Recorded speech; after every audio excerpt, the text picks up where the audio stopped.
Hey there, everyone, and happy Monday to you. Lauren Sisler here with AL.com, and it is time to finally talk football. Talking season is over. Fall camp underway for the Alabama Crimson Tide, and then to talk about day one and sort of the, general overall landscape of what the Alabama Crimson Tide bring back to the table after talking with the coaches, Nick Saban, and all the coordinators this weekend. Mike Rodak, good to see you, buddy. I know we got to see each other and catch up a little bit at SEC Media Days, but it's kind of good to be back in the chair here talking a little fall camp and football that is rapidly approaching. Yeah, talking season's over, but we still have a few more weeks of talking before the season opener. So I guess that's we're a little more justified in our talking, though. You have to admit, right? I mean, we're actually seeing a few things. We get to go out on the field. Alabama, obviously, giving us, some opportunities to come out and watch practice. And then, of course, sending over videos. So we're getting a glimpse at what the guys look like there on the field. And of course, as I mentioned, the one time a year outside the postseason that we hear from the coordinators. So Bill O'Brien, Pete Golding, we'll chat about them here momentarily. But first and foremost, I just wanted to kind of get your thoughts. We always know, especially coming off a championship season, Nick Saban has his hands full in turning the page, getting guys to wrap their mind around the fact like this is a new team, new slate, everything is wiped clean, despite the fact that we just won a national championship this season and what we bring is completely different. So what is kind of the general approach that you gathered from Nick Saban and sort of his opening media press conference for fall camp entering the 2021 season? Yeah, I mean, he's kind of been on this theme for a little while now, going back to media days and even before that, where he's talking about rebuilding this offense. And that's the word that he used. He used the word rebuilding. I remember I wrote about it during media days week, and there's people, in the Facebook comments saying that Alabama doesn't rebuild, they reload, which is probably true. But at the end of the day, that is Saban's word that he's used. And I think he's tried to pump the brakes a little bit. As far as this offense, especially being what it was last year, the 50 points per game and, beating teams by 30-something points a game, it just may not be that way. And we've talked about that for months now. Now it's kind of on the field in front of him where you have at least 8 new starters on offense and just trying to get everything to work offensively. And that's really been his theme, even going back to yesterday with his press conference, where not only he discussed, the idea of the offense and a lot of new faces and having to take things one day at a time, but also he brought in a guest speaker after the first practice on Friday, and it was Alex Rodriguez. And the core theme of that speech to the team was talking about the 2009 Yankees that won, the World Series. It was their first in a little while. And then they ended up not winning the next year.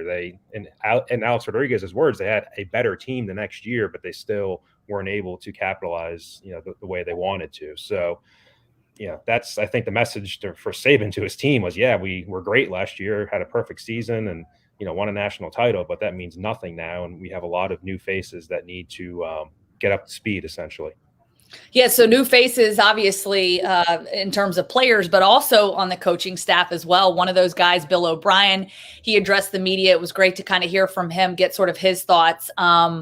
And, I did cover the Alabama spring game and was able to have some conversations with him, in our pre-game meetings and kind of got a feel for his personality and sort of what he comes with. But, I think one of the biggest things I kind of gathered from it is that, when he comes in, like, this is Alabama's offense. Like, he, even though has the NFL mindset, he comes with, maybe a different arsenal, if you will, in terms of his offensive play calling and sort of how he manages things. But he says, this is Alabama's offense. Some of the terminology and stuff might change a little bit, but for the most part, they're running the same thing. But now it's sort of Bill O'Brien, coming in and adding some of his own flair to it, if you will. So just sort of your thoughts on that and how he's addressing that aspect of things, as well as the quarterback, Bryce Young.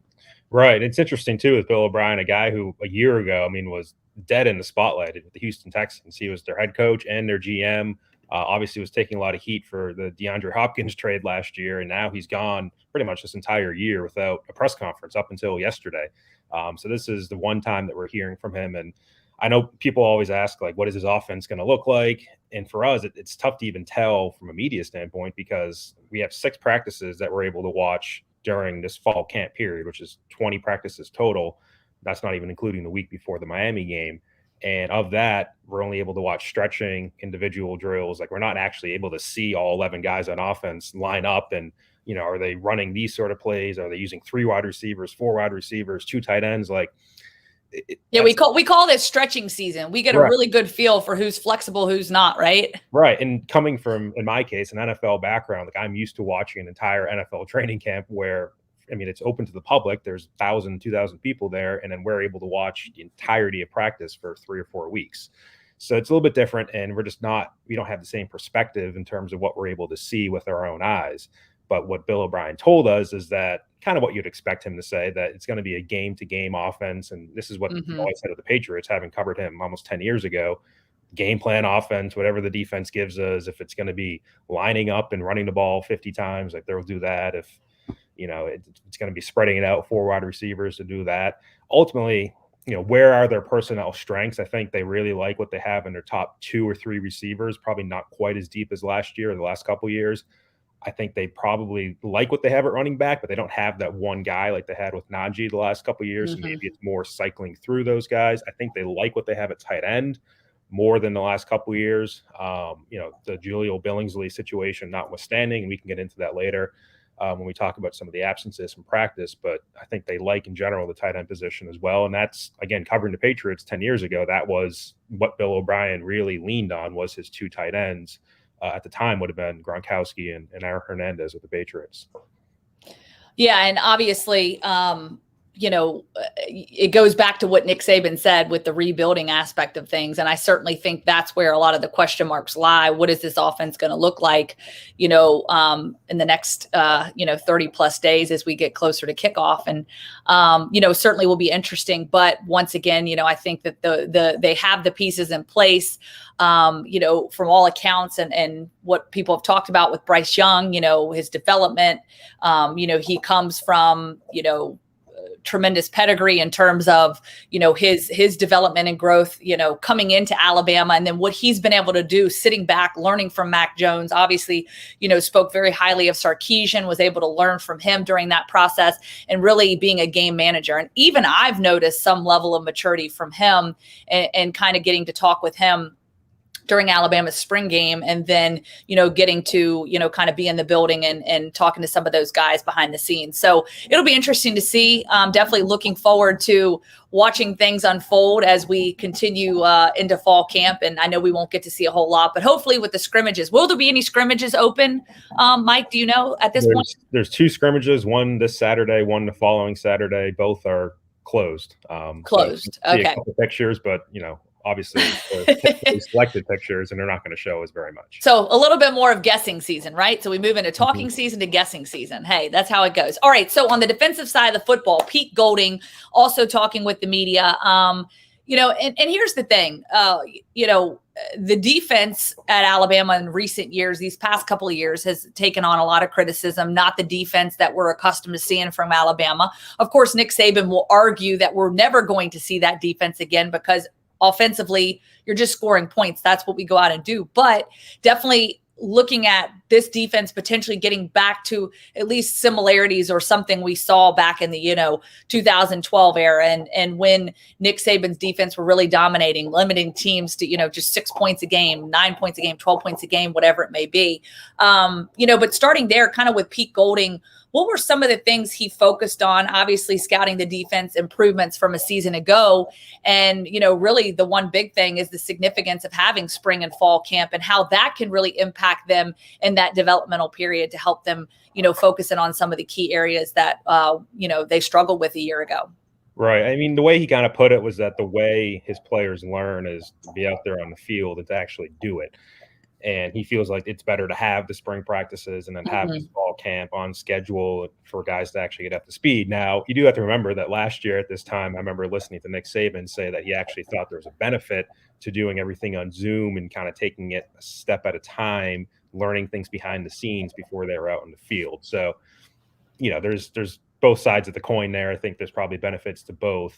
In this case, Pete Golding thinks that this approach is better, having all these practices and kind of learning on the fly, physically out there, with your bodies. So we'll have to see. I think the defense has a much better chance to be what we think an Alabama defense should be this year. And even with Nick Saban saying that the standard has changed as far as the statistics and what might be a good defense these days, Pete Golding yesterday still said he wants to hold teams under 13 points, which I think they can do. I mean, there's some opponents on their schedule where I think that will be expected.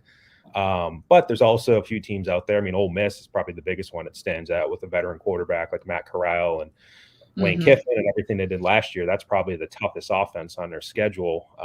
Florida's on their schedule again. That's a team that scored some points against them last year, but no Kyle Trask, no Kadarius Toney. I mean, that's a much different Florida offense this year. LSU obviously has the injury to their quarterback. So, is there really an established offense out there? Texas A&M lost their quarterback. Like, is there really an offense out there that's going to really threaten this Alabama defense? I don't know if there is until, potentially the postseason. So I think they have a better chance. They're older on defense. They're much more established, and I think they're in a better spot than they were a year ago. Yeah, and kind of wrapping things up, speaking defensively, a couple injuries worth noting. Nick Saban kind of addressing that, giving the lay of the land in terms of guys coming back. Of course, we know Malachi Moore been dealing with the back. Nothing significant there. He's been practicing every day. LaBryan Ray, though, a pretty significant injury out, a few weeks with a groin, according to Nick Saban. That certainly, unfortunately, LaBryan Ray has really struggled, with the injuries and being bit by the injury bug kind of time and time again. And it just seems like when he heals, gets better, all of a sudden there's something else in the mix. So certainly one worth noting. And then he mentioned Trey Sanders, which, he had the car accident. So he's really trying to recover not only physically, but mentally and getting back in the mix.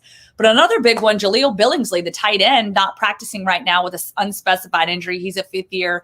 So, kind of those guys, how significant can some of those injuries be? Right. So I'll start with LaBryan Ray, and that seems to be the biggest one right now. When Nick Saban calls it pretty significant, that I think is certainly a pretty good clue right there. For his case, it's 3 years in a row, and the guy who is now in his fifth year, now he has an extra year of eligibility because of COVID. He could technically stay for a sixth year, but someone who was looked at as a mid to early round draft pick a couple years ago, and just hasn't been able to show that on the field. So if and it's still unknown whether he'll be ready for week one, but if he isn't, then, you're going back to DJ Dale and Phil Mathis, who I think have been very reliable, solid players the last couple of years. Not spectacular. They're not Quinnen Williams out there, but, they've gotten the job done. And then you're probably going to be in your nickel defense a whole lot. And that means you probably only have two down linemen. So if you have those two out there, maybe it's Tim Smith, another name that I would watch along that defensive line, someone who they think could replace Christian Barmore in sort of that pass rushing role. Is it functionally a huge loss for Alabama to not have LaBryan Ray? I don't think so. I mean, they have Justin Boygby, who's pretty experienced now. They have Byron Young. So if he's out there, that's great. If he's not, he's not. I think the defense can still be successful without him. It's obviously shown at times the last couple of years that it can be. As far as the other injuries, Malachi Moore, like you said, he's practicing. Nick Saban said it's a back injury. It could pop up at any time, as back injuries do, but I think he'll be all right generally.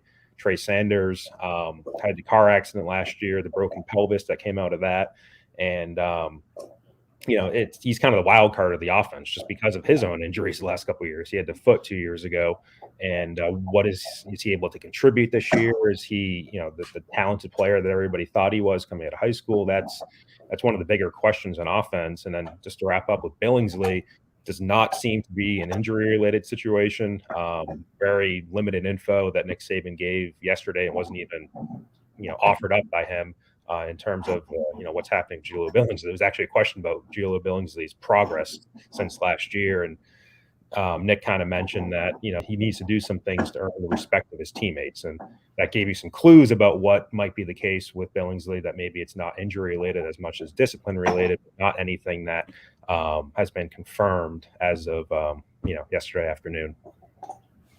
Well, I appreciate that, Mike. Thanks for the insight on that. Of course, we'll keep tabs on that as we continue on into fall camp. several more practices to go. I guess what they get a total of 15. Is that right? Before 20. 20 total of 20 before we get started with the kickoff and the season opener. So of course it's exciting. I know we're all ready to talk about football, watch football, get ready to, report about football. So exciting times. Mike, thank you so much for your time. We appreciate you and we appreciate all you guys for watching. Have a great Monday.